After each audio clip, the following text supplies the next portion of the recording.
What's up, everyone? I'm Shafi Malik, and you're listening to the Who Dropped the Popcorn podcast. The premise is simple. One of us picks a film that we know the others haven't seen, and we all come together here to discuss it. Joining us tonight is Dave McHugh. There's a bloody Babadook under my bed. Wrong film. Andy Newlands. There's dancing behind movie scenes, behind the movie scenes.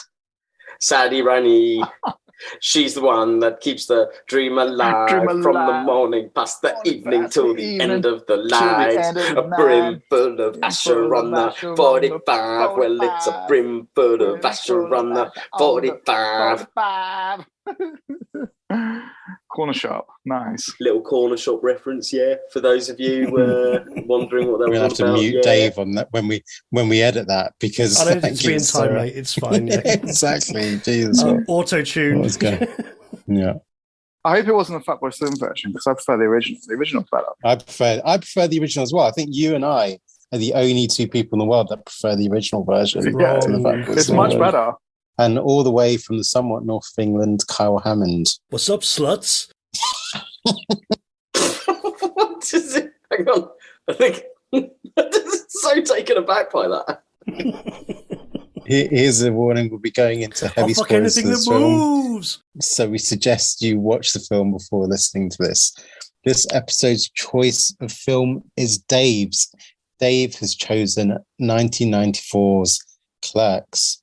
Written and directed by Kevin Smith, Clerks follows a day in the life of Dante Hicks, a clerical store worker who's called in to man the shop on his day off while juggling his relationships with his current and ex-girlfriends while hanging out with his friend Randall Graves. Dave, why did you choose this film? Because I love it. That's why. And I thought you guys would like it. And I think it's just a film that you have to see. It's just a film you have to watch. Everyone should see Clerks once in their life, at the very least. Why should everyone watch it once in their lives then? Elaborate, Dave. Because of what Kevin Smith did to make it. I feel it deserves it. And it's great and it's brilliant. Just watch it because it's great. Simples. Thanks, Dave. When did you first watch it then? I saw it maybe, gosh, man, not sure. I want to say Millennium time. Millennium. Started the podcast with a good tune, and now you've just brought the standards down. So, did you watch it DVD? Like, what did you rent it? Did you catch on TV? What was that? I think I own it on DVD, so I reckon. Actually, it might be more like kind of 2002, 2003 when I caught it. So I reckon, yeah, man, I bought it on DVD. Even like the box sort of strikes you. I feel it. It's like, ooh, what's that? It keeps it raw, keeps it original, and it's just. Yeah, man, it's awesome. It's unique. It's fucking brilliant, man. It's indie to the max. You don't get more indie than a film that cost 27 grand to make. It's fucking incredible, man. Selling blood, maxing out credit cards. And they filmed it in like a square inch as well. But it still feels like there's quite a bit to it. So yeah, respect, big time respect. And it's wonderful conversations. So it's well worth the watch, people, listeners, viewers. Watch it, man. What did you say? They filmed it with a square inch, but there's so much more to it. What do you mean by that? They literally filmed it real. They filmed it in a real quick stop, didn't they? And they filmed upstairs and on the roof, sorry. But it's just like, but it does feel like... What the fuck are you lot on about? Square inch? What? Well, it's like almost... He's talking about his penis size. It's like they put a camera in the middle of the shop. They might have just had a fixed camera in the middle of the shop and just turned it to different. Is that the views. film terminology? Square inch? No, I'm just making the point that it's not Ben-Hur, is it? It's just in a tiny little convenience store and there is nothing else, even apart from the going to the funeral. But they don't even go inside the house. You don't even see the inside of the house. Ah, shit! I forgot to watch the animated scene from that. That actually was written, but they couldn't afford to film it. Bollocks. Dave, just admit that you chose this film because the film is about a corner shop and you work in a corner shop. Just point out Dave's in the shop at the moment.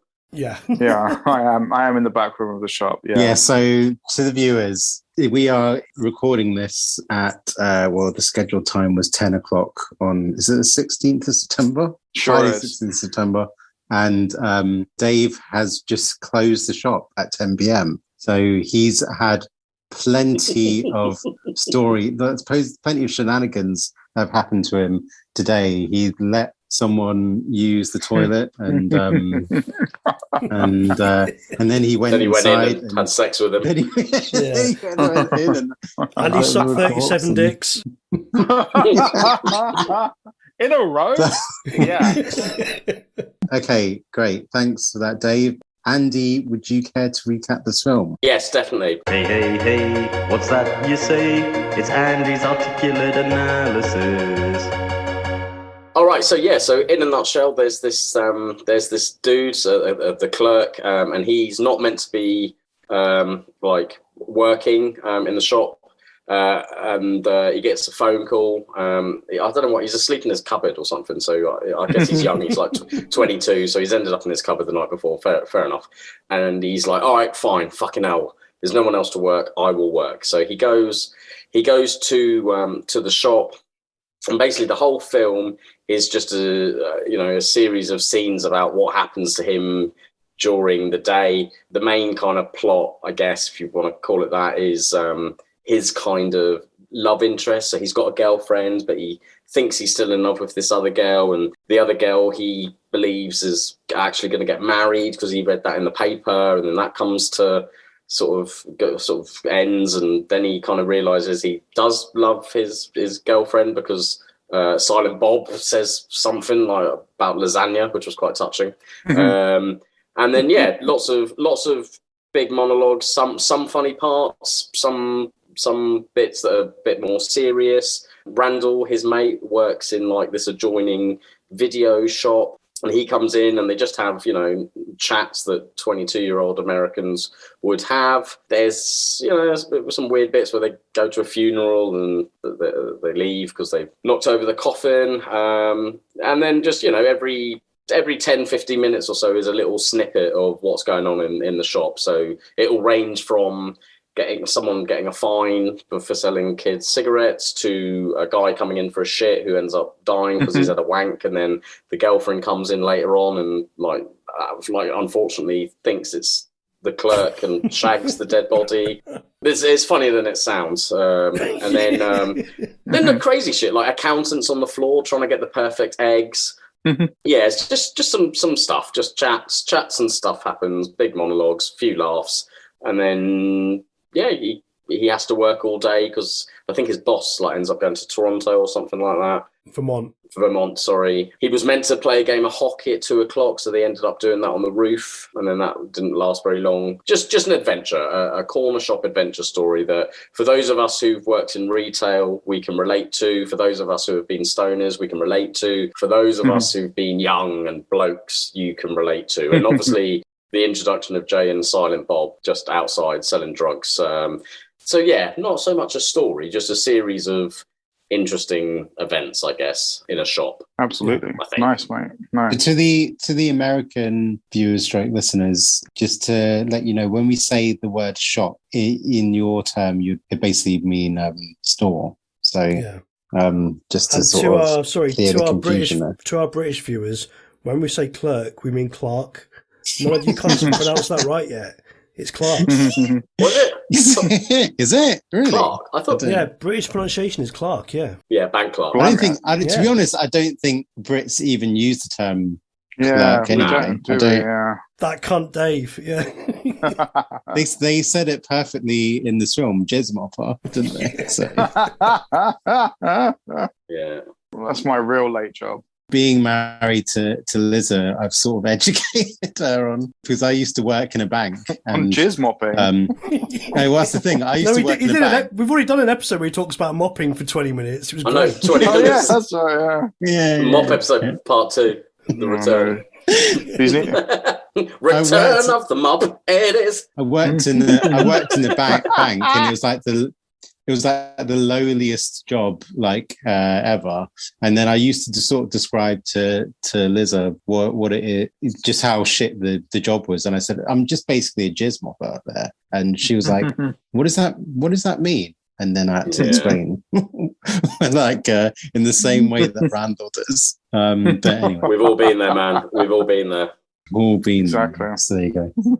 So, Kyle, what did you think of this film? Well, firstly, when did you first watch this, Shafi? Because I'm really surprised I've not watched it. I watched the first 20 minutes about 5 years ago, and I had to turn it off for some reason. And then when I went to watch it again, it had gone off streaming. Oh. I think I watched it around the same time as Dave. It was around about the early 2000s. Because I think I watched it on Channel 4 when it was on, like a late night. It seems wrong to watch Clerks on a streaming network. I don't know why, but it just does, doesn't it? You should watch it on VHS, really. Yes, the first 10 minutes or so has been like, oh, I'm not sure, because it's just people talking, and I think Marvel and whatever has like ruined my brain, where I don't want to hear people talking. I want to see big action on screen. But then I think Andy's ruined your brain, because you need to have a vehicle moving fast every few minutes.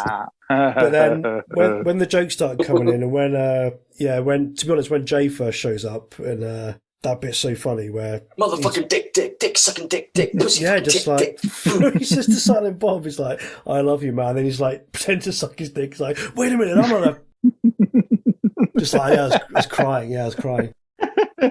Yeah, I really enjoyed it, actually. Yeah, I think that the black and white adds to the charm of it, and the kind of DIY element definitely adds to the charm. And in fact, I started watching 20 minutes of Clerks 2.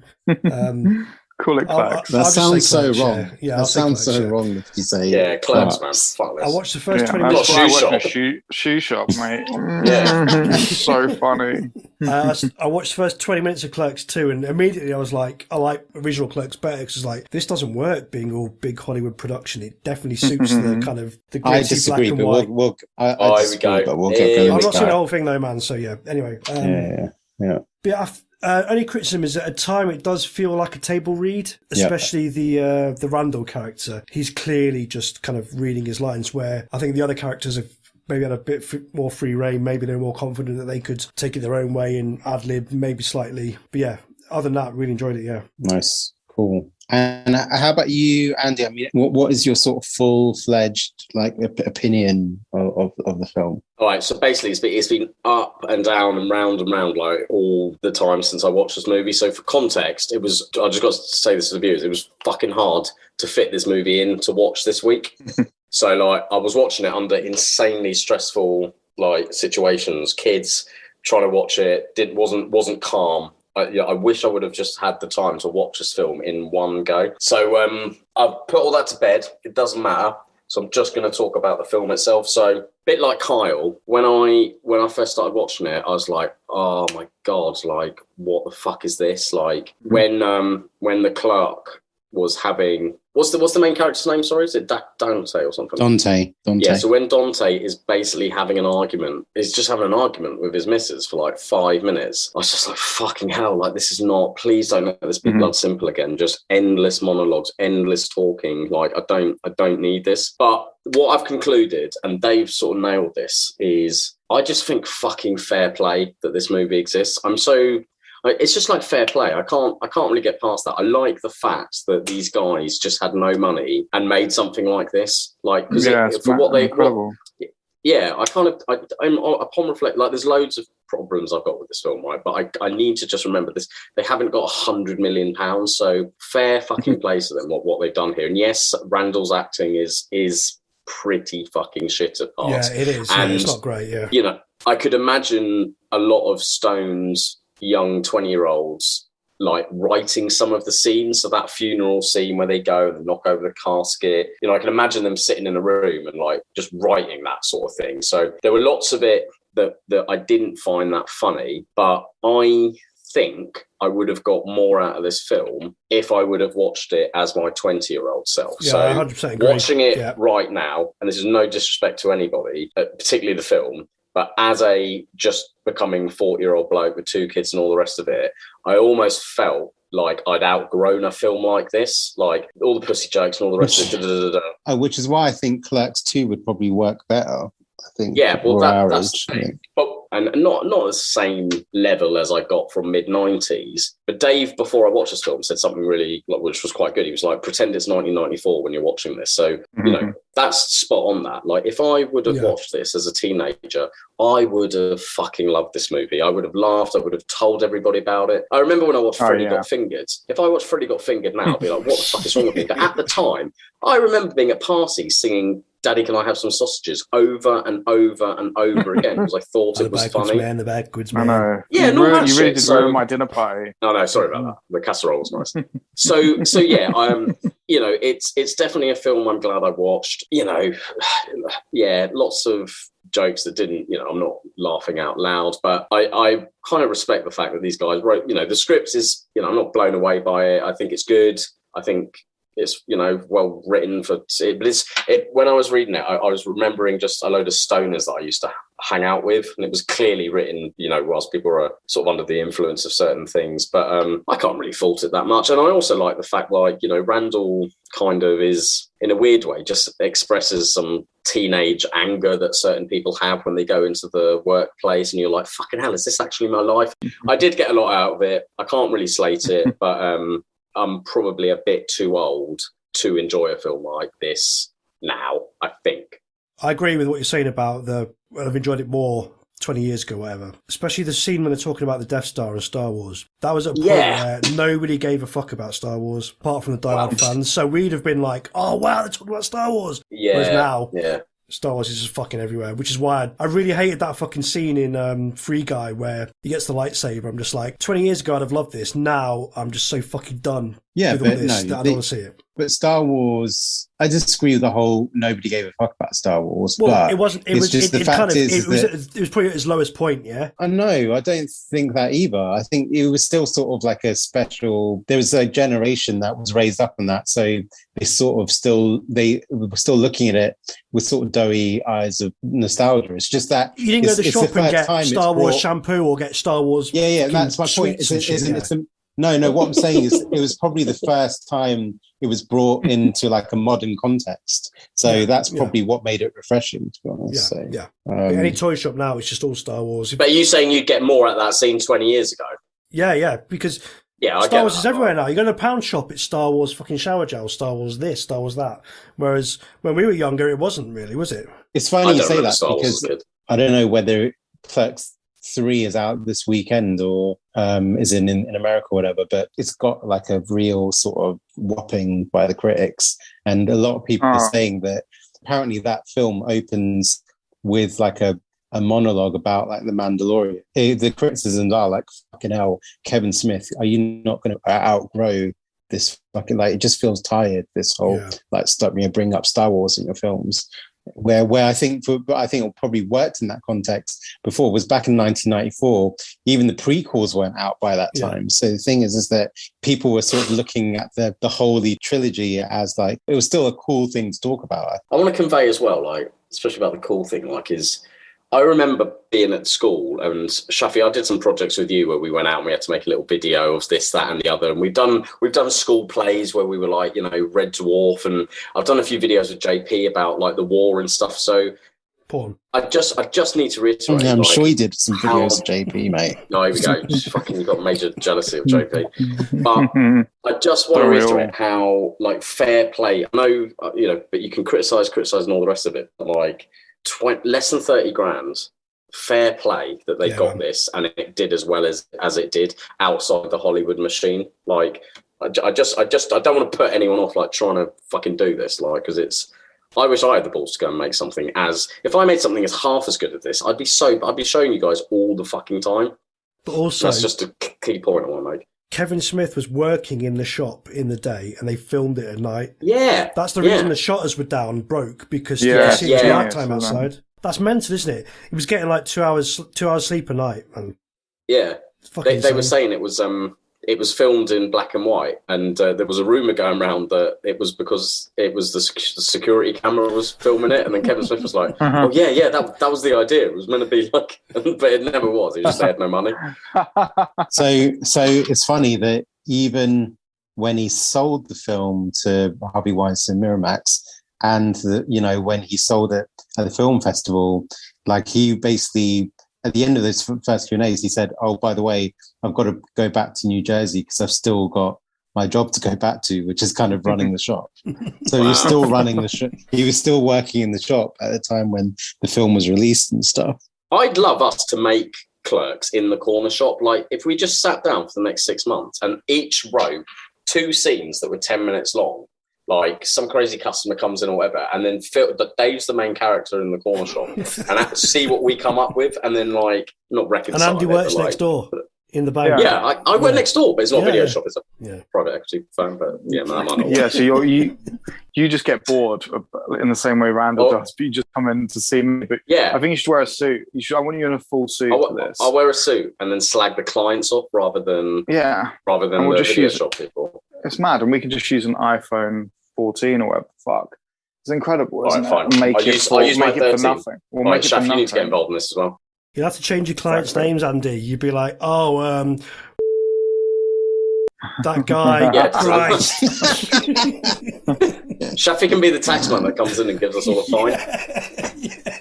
It's funny that one of the reviews of this film, this original Clerks film, so someone said they predicted in 10 or 15 years time, all sitcoms are going to look like this, and which was kind of like really prescient, because that's what kind of sitcoms are now. They're sort of like mockumentaries. They don't have this sort of studio audience, and they're sort of like about mundane things. About, there's like The Office. There's even like a British sitcom about like running a phone shop and stuff like that. So I think it really did.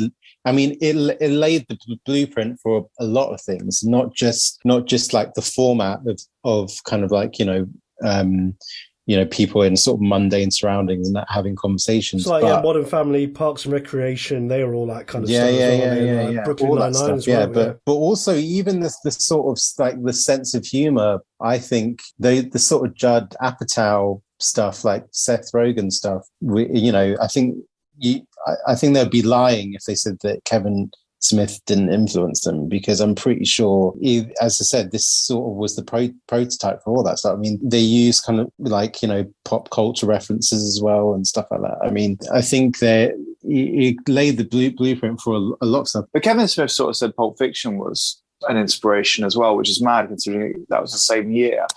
Just sort of, the conversation that they have in the car about Amsterdam and stuff, where it's just guys talking, and then also like maybe foot massage conversations and stuff like that don't have anything to do with the plot, but they're just great. I adore them. And like the Exorcist free monologue about the fish in the bath and stuff like that, they're just so wonderful to watch sometimes, aren't they? I just adore them. But yeah, it's great stuff, and that's maybe why I love this film so much. And I guess working in a corner shop as a kid between 97 and 2001 did set me up for loving this film a bit more, with that being able to relate to it. Oh yeah, indeed, I forgot about that. Fuck. There was a break, viewers. There was a break. You never leave the corner shop. You get sucked back in. Exactly, man. You can't escape. I watched Clerks 2 today, and I'm still older than them. It's fucking mental. I'm actually older than them in Clerks 2. I'm like, fuck me. How did I get so old? But man, Dante looks about 30, doesn't he, in the first film? Well, I couldn't believe it when they said he's 22. I was like, fucking 22. He's 26. I googled it. Yeah. He looks like 46. It's goatees, man. Goatees will age you straight away. Yeah, man. Yeah. It's so true, isn't it? Fucking crazy, man. Anyway, Shafi, what did you think? I'm guessing you watched this, 20 years ago. So have you rewatched it or not? Or? I watched it. I think it was like after I stopped. So I worked part-time in Blockbuster Video as a student. Yeah. So I think I watched it after I kind of left that job. I think it's fair to say there are some things that are dated. I mean, the whole sort of grungy soundtrack and stuff like that, and the F-bombs that are not the fuck word, the other F word. Yeah. But no, it's still, it still makes me laugh. That, I mean, we're kind of going to go on to kind of favorite parts. That, shall I read it out? My favorite part from the screenplay. Do it, man. Yes, hello. This is RST Video calling. Customer number 405029. I'd like to place an order. Okay, I need one of each of the following tapes. Whisper in the Wind, To Each His Own, Put It Where It Doesn't Belong, My Pipes Need Cleaning, all Volume 8, I Need Your Worship, My and 8 Shafts, Clean, Gargling Naked, Buns Free, In a Sock, and Eileen, huge black with pearly white, slam it up with my two blasters in outer space by Betsy, so I can finger my play with my 3 on a girls who crave Men Alone to the KY Connection, Pink, and all holes filled with hard. Oh, and to Mother. What was the name of that movie? Dave, you sent me that clip on WhatsApp about 5 years ago, man. Yeah. That still made me laugh, but still kind of really funny. So. It's genius because the close-up, the fact that it goes into the close-up makes it nicer as well, because it's not. It would have been quite grim if you could have seen the mum at that time. It's just perfectly shot, I feel, in my humble opinion. It's incredible, isn't it? Yeah. And it's only the second time I saw it. I noticed the erection on the corpse. I didn't see it first. I didn't notice it first. Yeah. That's what happens when you die, don't you? You get a boner when you die. That's fucked up. Anyway to go. Can't get the coffin lid down. Oh, brilliant, mate. Yeah. No, it's just that is probably the funniest bit in the film, isn't it? That's just utter comic gold. That it is so good because you can just watch that as a little miniature clip as well and just think, fuck, that is some funny shit. Yeah. Okay, so yeah, because considering we've gone to that part, I've already started that part already. Are there any other favourite parts? Yeah. Sorry, do you want to go? No, you go, man. My favourite bit is the necrophilia bit at the end where. So fucking mental. Just leave it at that. Yeah. But she's like snuggling up to Randall, like, oh, that was the best I've ever had. It's like, what the fuck are you talking about? And then just like she's catatonic in an ambulance. Yeah. But I think Jay as well. Anytime Jay's on screen, fucking hilarious, man. He delivers his lines so well. He just must know his lines so well because there's no hesitation, is there? He just nails every line. It's brilliant. Really, really good. So you cast him in the film, Kevin Smith. He's like, he's my friend and I think he's really funny. And I want to see if everyone else finds him funny. So that's the reason he cast him in the film. That's the same thing that Simon Pegg did about Nick Frost. Oh, really? They were fucking hell, Shafi talks about Simon Pegg again. I always bring up Simon Pegg in the show, but he used to work with him in a restaurant, and he just found him like really funny, so he just sort of cast him in Spaced. He's got a great range, Nick Frost. I feel like, but even in those films, and even the trilogy, he's got a great range. You know, the comparison to him in World's End and Shaun of the Dead is the like chalk and cheese, aren't they? And they both plays them well. Because I think like Kevin Smith was saying that he was saying like, I can't say this, I can't talk like this in film. He's like, what? I based it on you. This is you. This is how you talk anyway. So it's just brilliant. I love it. It's like, shit, do I really sound like that? Yeah. It's sort of he looks great. He looks great. They look great, don't they? As well, they look fantastic. There's something about the way they dress. They're so iconic. You could go to a fancy dress party dressed like Jay and Silent Bob, and people would recognize them instantly. It's just awesome, man. Absolutely awesome. Well, Kevin Smith was like, it's called cosplay. Yeah, Kevin Smith was like, well, I've been going to like Comic-Con for years, and for years people have been dressing as Silent Bob, but he says, now I got there, people dress as me with the big baggy shorts and the hockey jersey. Well, no, I'm pretty sure they're just turning up in their own clothes, but he just assumes that they're dressing up as, you know. But Andy, you said you're going to bring up a favourite part. Yeah, so basically, like, because I worked in retail for so long, and like then I worked in jobs for the public in general. So one of the reasons I moved and started doing the job that I'm doing now is because I just can't handle your average Joe Public. I just can't. It's ruined me over the years. Yeah. So like 2008, one of the best. Yeah, it's just I have not got the patience for them. Yeah, so basically, I've got a real problem with the public when they're annoying. So like even yesterday I was at the doctor's and this woman was being and it was so mad because I just watched like so much of the film, and then I saw this poor guy behind the desk having to deal with this woman, and I just wanted to fucking kill her and just go, you stupid fucking cunt. Like she's just being fucking like, I can't believe, like when I see these people, I'm like, what is their life like? How the fuck have you got to this stage? Like, where do you live? How do you get up? How are you such a fucking... Anyway, sorry, I'm going well off pieces. So because I've got such a problem with this sort of thing, because I had that sort of person in my life through various human fucking beings over 10, 15 years. The bit where that guy comes in and he's just talking about the newspaper or whatever, and the guys behind the till aren't fucking interested. So Randall just fucking spits in his face with the bottle. I was like, yes, that for me was fucking glorious. The bit in the video shop where he's being rude to the woman, a little bit dramatic, but I kind of like that as well. That's him just expressing that fucking rage we all have inside. We don't care. We work in a fucking video shop. Shut the fuck up. I don't need to know this. I don't like your ruse to try to trick me. I just love the way he delivers those lines. It's brilliant. I absolutely love that scene. They're rubbish. So I like Randall's kind of outbursts. The best bit, this will sound fucking insane, but the greatest bit of the film for me was when Jay was just dancing for about 8 sequends outside, and then fucking Silent Bob. Because if I was any character in this movie, I wouldn't have been there, but I would have definitely been hanging out outside the shop rather than in it, like with those dudes. So I quite like those. And I must say, I know I said earlier, there were bits of this movie where I didn't laugh, but and I know this is quite, even as I said, I've outgrown this film, blah blah blah. But I did laugh out loud when the fucking body came out with a boner, and I realised what was going on. I couldn't help it. I thought that was fucking well funny. 1994, baby. Yeah. Yeah. And the last bit, sorry, you're fucking hard. I'm almost saying the whole film. Maybe I actually love this film. I'm doing a nope.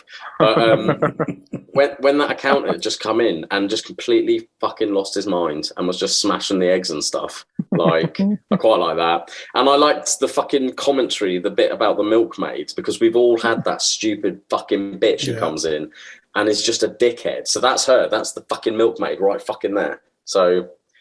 Yeah, there are lots of bits actually, to be fair. I was once at a work event and a woman was at the buffet and she was picking up all the different things off the buffet, sniffing it and then putting it back. Oh, God. And it's like, I'm not eating any of this fucking buffet. I just can't believe this happens. Fucking hell. With her fingers? I remember... oh, yeah. No, with her fucking arse. Of course her fingers, you dickhead. I remember Matt Joyce. Well, I thought it might be like a fucking spoon or tongs or something. At least tongs would be just about forgivable, but hands, wow, what a legend. I'd love that. I'm going to do that next time. Just licking everything. No, that's not my thing.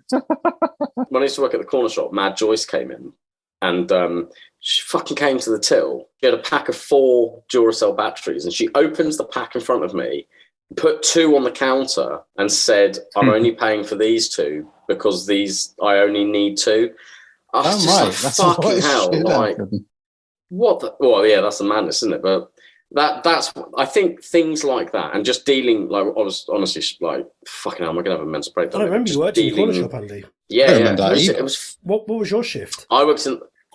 I think it was like Saturday or Sunday, and I'd clock off at about 4, I think. So I did Saturdays 5 till 9. Oh, maybe it was 5. Maybe you followed me then. No, because I used to get paid. Peach before me. Everyone but me worked in that Peach, I worked before Peach. Yeah, so I had to have the T-shirt after Peach. So the sweaty fucking... Oh, mate, the green sweat box. Here you go. Wear this T-shirt I've been sweating in for 4 hours. Like, oh, fantastic. Geez, so all of you guys worked in that same corner shop? Yeah, man. Yeah, man. Wow. It was the corner shop crew versus the Marks and Spencer's crew. Yeah. It was basically, you worked in the new Raj. I defected, yeah. Yeah, all the other dudes worked in M&S, and then Kyle fucked off to M&S. Yeah, man. So you worked at the new Raj. All the other guys worked at M&S, and then Kyle went there, and then us true heroes kept it fucking real deal at the corner shop. It's definitely. I wrote some notes for this thing. It's definitely like a bit of a time capsule. This movie. I like the fact that you can. It's obvious like payphones, certain things they're selling, and oh yeah, man. I don't know. I did like it. Like fair play, Dave, for choosing it. It's you said at the beginning, it's definitely a film you need to just have watched or have in your catalogue, and that's exactly. Yeah, it'd be a weird thing to say if you were talking to a film buff and they were like, "Oh, I've never seen Clerks." I'd be like, "What the fuck? You've never seen Clerks?" Yeah. It's unique. It's genius. I think I think it's so well written. I think the consistency with the characters is fantastic. I think it's fucking beautiful. And I should just sit down and read the script one day, but who's got time to do that? You should definitely write a scene. Just spend an hour a day. Just write a scene. See what you come up with. Yeah, I'll try to. Well, Dave's in this film. There's literally is a guy that all he says is, "It's beautiful, man." It's fucking Dave. That's all he says. The mad stoner. It's the beard dude. He has like 2 scenes, and in both of them he says, "It's beautiful, man." Yeah, Dave. It's Dave. And Dave's also the guy that tries to suck his own dick and dies. Like, I could have filmed somebody tonight. Was what I was saying. Like, he was saying that he has to grow his own cannabis because the doctor won't let him have medical cannabis because of his mental health issues. It's kind of, I was just like, wow. And he was showing me the pictures of it and stuff. And that was just tonight, so every single night something strange happens, and I probably should have taken more note of it.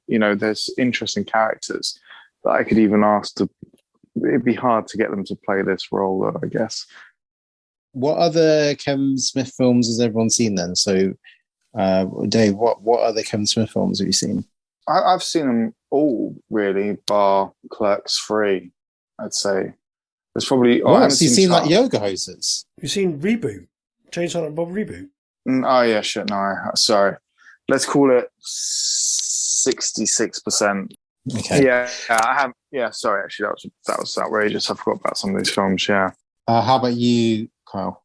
Chainsaw and Bob Strike Back, which I just saw the cover of it. I watched it 20 years ago. I saw the cover of it. We all watched it together. I didn't watch it with you. I didn't. No, I watched it at home. You did. You did. We watched it at I remember you laughing. Yeah. No, just I remember. Me. No, you watched it at Pinner. At Pinner, yeah. We watched it at Pinner together. Because I remember you specifically laughing at the Scooby-Doo bit. Right, okay. I don't remember that, but yeah. And I've seen Zack and Miri make a porno. Have you seen? You must have seen Dogma, surely. No, not seen Dogma, Chasing Amy, or the old ones. No. Right. Have you seen Mallrats?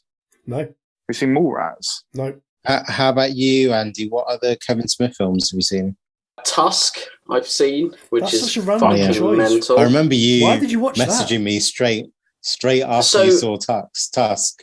You were like, what the, like, you were like really freaked out by it. I went through this phase, Carl, of just being on YouTube and just watching crazy clips, like when the kids were really young, like when you're just lying in bed night after night after night. So that's kind of what I was doing, like on my phone when they were just staring into space. And then, Tusk, I was like, fucking hell. So, that Dogma, I fucking love Dogma. And funny enough, An Evening with Kevin Smith. So I've watched loads and loads of just Kevin Smith on stage being interviewed, talking about films, talking about his views, and you sent me just all that sort of stuff. You sent me the right about Superman Return, Sheffy.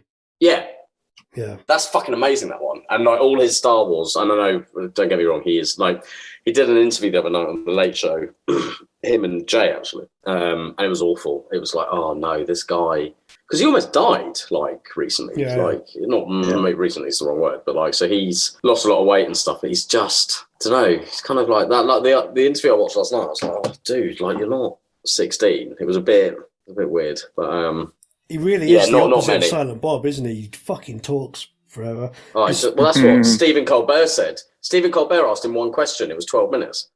For a bit, I listened to the Fat Man Beyond podcast, or there was Fat Man on Batman before.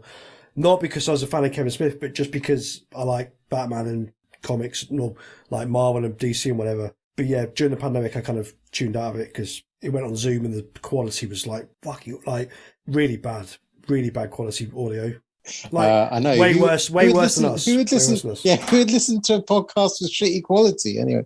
But what it's interesting though. But if you watch that first evening with Kevin Smith compared to how he is now, like he was like a proper, in those like early like mid-90s, he was like a proper culture critic. Like he was like we didn't really care about what his like opinion was about films, and he basically went against the grain. But now it's interesting. Now he's like he's even said it himself that he doesn't sort of slag off like films or anything like that. And he says that he says if he has like a bad opinion on a film, like a film that, you know, a film that he doesn't rate, he just doesn't talk about them. Like he's properly like, you know, wants to big up like every like big kind of franchise like, you know, big comic book movie and stuff like that, where before it's almost like if you watch him in that first evening with Kevin Smith, where he tells the story about John Peters and when he was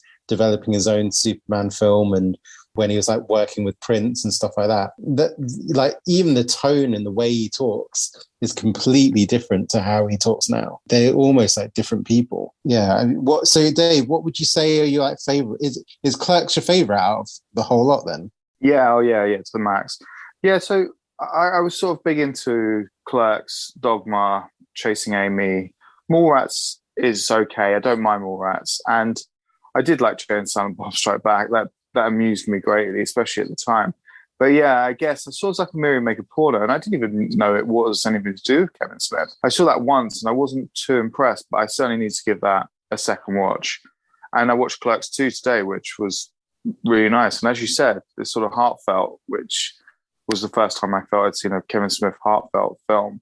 It was actually a pretty beautiful film in retrospect. And it had some donkey fucking in it as well, but it was pretty broad, I guess we'd say. Yeah, good stuff. Yeah. The one film that I keep on saying is my favorite out of all his filmography is Chasing Amy, but I haven't seen it in a while, so it may not have aged that great. But I remember even after watching the first Clerks film thinking Chasing Amy is the film where he sort of feels like he's got it right because of that like relationship between like Ben Affleck's character and Jason, whatever that guy is called. Jason Bateman, is it? Bateman? No, Jason. Guy from My Name Is Earl. Yeah. Mm-hmm. I think that was actually the first Kevin Smith film. No, I think I saw Dogma. I think Dogma was the first film I saw. Yeah, same here. Dogma was the first one I saw. And then I went kind of backwards, and I really liked Chasing Amy. But then, like, it's interesting. Like, yeah, there are all these sort of different phases of his career because. Sure, like the early stuff was like the most like edgy stuff, and definitely like Dogma. You know, there was kind of like huge protests about that film because you know it was sort of talking about you know religion, and you know there were like a lot of sort of Christians kind of protesting at the film. But then and then what happened like early 2000s? He started making all these like really heartfelt films. So there was a film. What's that film with?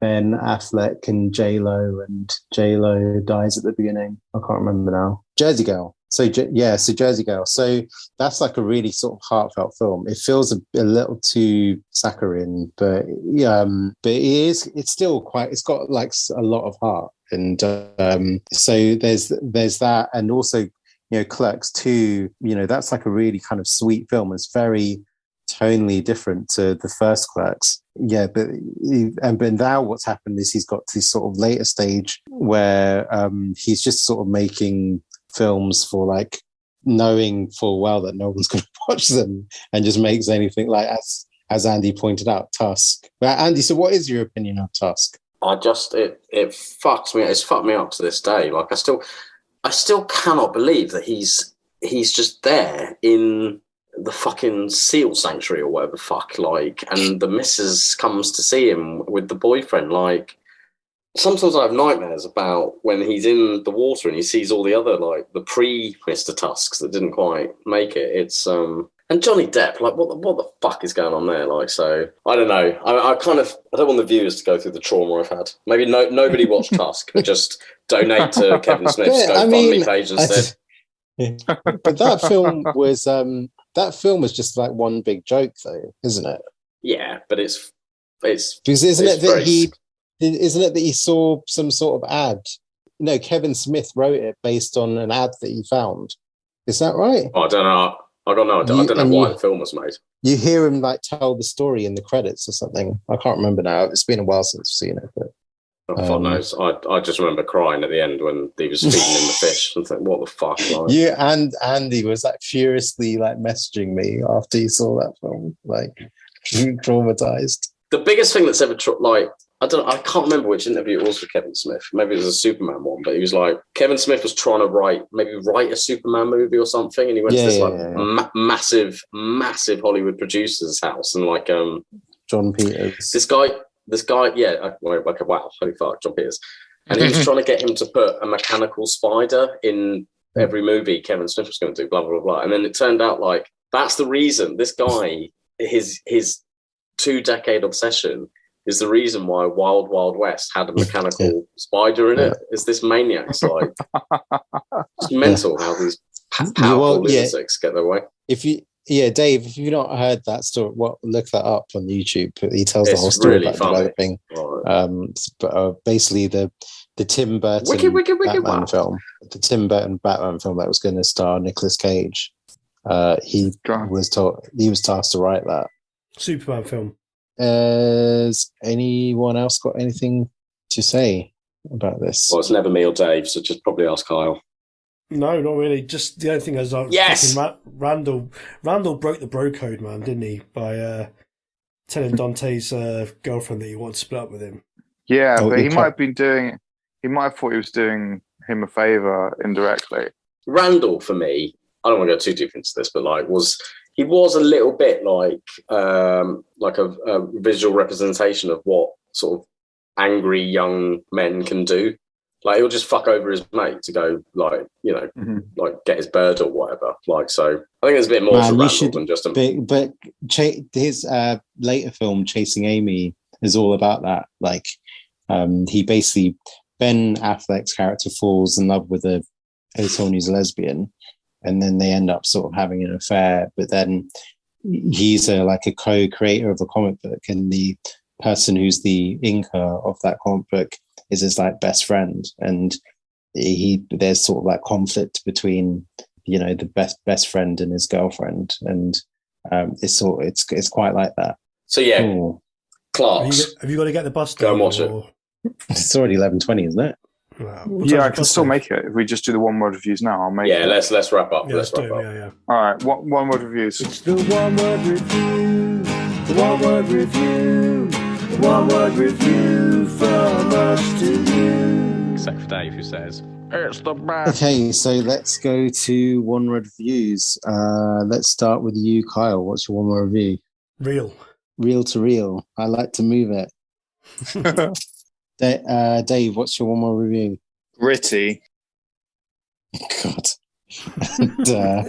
Fucking hell. And Andy, what's your one-word review? Brim full of Asher on my foot. Nice one. And that is is that you, Dave, making keys noise? That's me. Dave's locking up the shop as we're finishing a podcast for Clerks. Exactly. That's brilliant. He's counting the 2 P's on from the till. That's what he's doing. Oh, it's so funny. I'm just shit. I didn't get the sausage rolls out. Do that. You haven't got your sausage roll out. The fucking hell. Fucking. Didn't do the milk. Oh no, I've got the newspapers to do. That is our talk on Clerks. Great. Oh, did you do a Twitter thing? Yeah. We got cool. quite a few actually. Yeah, got him. Do you want to stay?